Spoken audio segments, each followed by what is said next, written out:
ኢትዮጵያ ከፍተኛ የእንስሳት ሀብት ቢኖራትም በሀብቷ ልክ ተጠቃሚ ባለመሆኗ ነው የሌማት ትሩፋት መርሃ ግብር ኢኒሼቲቭ ከ4 ዓመታት በፊት የተጀመረው። ባለፉት ዓመታት በሌማት ትሩፋት መርሃ ግብር የተገኙ ውጤቶችም የምግብ ዋስትናን ለማረጋገጥ ማገዛቸውን የግብርና ሚኒስቴር አስታውቋል። በመግለጫው የሌማት ትሩፋት ከመጀመሩ በፊት ከ7 ቢሊዮን በላይ ሊትር የነበረው የወተት ምርት ወደ 15.7 ቢሊዮን ሊትር ማድረስ መቻሉም ተነግሯል። እንዲሁም መርሃ ግብሩ ከመጀመሩ በፊት ይሰራጭ የነበረው 26 ሚሊዮን የዶሮ ጫጩት ዘንድሮ በጀት ዓመት 184 ሚሊዮን ማድረስ መቻሉን የግብርና ሚኒስትር ዴኤታ ፍቅሩ ረጋሳ ጠቁመዋል። ወደ 7.1 ቢሊዮን ሊትር ነበረ ቤዝላይን ዴታችን።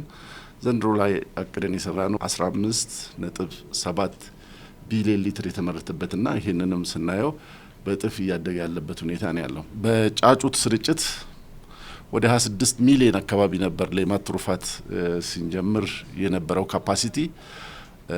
አሁን ላይ ግን ይሄ ወደ 6 እጥፍ አካባቢ አድጎ ወደ 184 ሚሊዮን አካባቢ ዘንድሮ ላይ ያሰራጨንበት ሁኔታ ነው ያለው። ትልቅ እድገት ነው ያለው። በእንቁላል በኩልም ወደ 3.2 ቢሊዮን ነበር መነሻችን። በጣም ኢንሲግኒፊካንት የሆነ ቁጥር ነው። ከአሁን ላይ ግን ወደ 11.7 ቢሊዮን እንቁላል በማምረት አቅም ላይ ያለንበት ሁኔታ ነው ያለው። የዶሮ ስጋ በዛው ልክ ነው ያደገው። የወተትና ዶሮ ምርትን ከማሳደግ ባሻገርም ምርቱን ወደ ገበያ የማቅረብ ስራ በትኩረት መሰራቱን ገልጸዋል። አይሱዙ በተለያዩ እቃዎች ተጭኖ ሲጓጓዝ የነበሩትን አትሊስት ፎርማል የሆነ የትራንስፖርቴሽን ሲስተም የማቀዝቀዣ ስርዓት ያለው የትራንስፖርቴሽን ሲስተም እንዲዘረጋም አድርገን እያንዳንዳቸው ወደ 10,000 ሊትር የሚይዙ ቦቴዎችንም ገዝተን በስፋት ወተት የሚመረትባቸው ቦታዎች ላይ እነኚህ ተሰራጭተው ሰብስበው ወደ ማቀነባበሪያ እንዲያመጡ ያደረግንበት ሁኔታ ነው ያለው። የወተት የዶሮና እንቁላል ምርታማነት የበለጠ እንዲጠናከር የመኖ አቅርቦትን ከማሳደግ አንጻር ስራዎች ሲሰሩ መሆኑን የገለጹት የግብርና ሚኒስትር ዴኤታው የመኖ አቅርቦትን ከፍላጎት ጋር የተመጣጠነ እንዲሆን ይበልጥ መስራት እንደሚጠይቅ ገልጸዋል። ዘንድሮ በሌማት ትሩፋት መርሃ ግብር 250 ሚሊዮን ቶን የእንስሳት መኖ ለማምረት ታቅዶ 259 ሚሊዮን ቶን መመረቱን በመጠቆም አፈጻጸሙ ከእቅድ በላይ ቢሆንም ከፍላጎት አንጻር ግን በቂ ያለመሆኑን ተናግረዋል። ከእቅድ አንጻር ምንም ጋፕ የለንም፣ ግን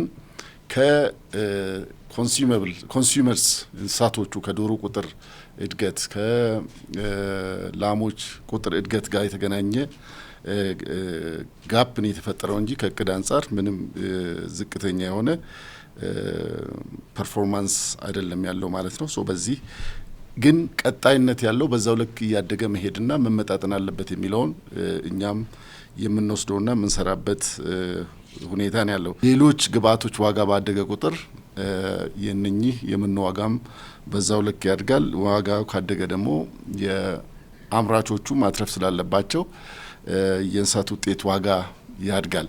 ይሄ በፕሮዳክሽን ደረጃ ያለ ሁኔታ ነው።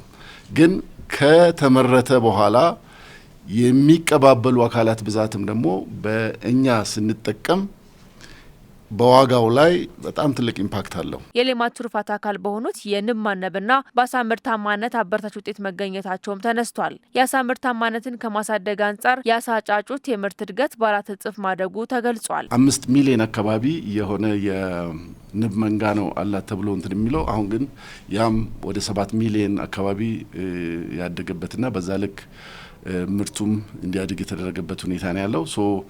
ዘንድሮ ላይ እንግዲህ ከፍተኛ የሆነ ወደ 359 ሺህ ቶን ነው እቅድ ይዘን ያዝ ነው የሰራ ነው። ወደ 428 ሺህ ቶን የተመረተበትና እድገት የመጣበት ሁኔታ ነው ያለው። የአሳ ጫጩት ስርጭት በዛው ልክ እንዲያድግ የተደረገበትና ምርቱም ቢያንስ 4 እጥፍ ያሳደግንበት ሁኔታ ነው ያለው። ባለፉት 4 ዓመታት የተተገበረው የሌማት ትሩፋት መርሃ ግብር የወተት የዶሮና እንቁላል የማርና አሳ ምርታማነት ላይ እድገት ከማሳየት ባሻገር የስራ ዕድል ፈጠራ ላይ አበርክቶ እንዳለውም ተነስቷል።